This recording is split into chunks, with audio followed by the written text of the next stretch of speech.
Hi there, in this video I will show you how to save drafts to camera roll from TikTok without posting.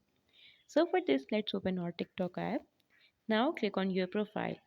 Once you are on your profile, now there we have this draft section. Click on drafts. So there you will find all the videos that available in draft. So choose the video that you want to download. Now here we have this option that everyone can view this post. Click on it and add privacy here. So I will simply click on only you. So now the privacy is set.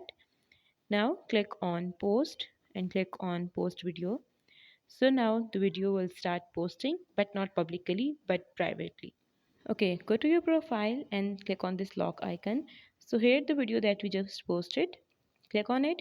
Now click on three dots, and as it is photos, so you simply click on save and then your video will be saved to camera roll without posting.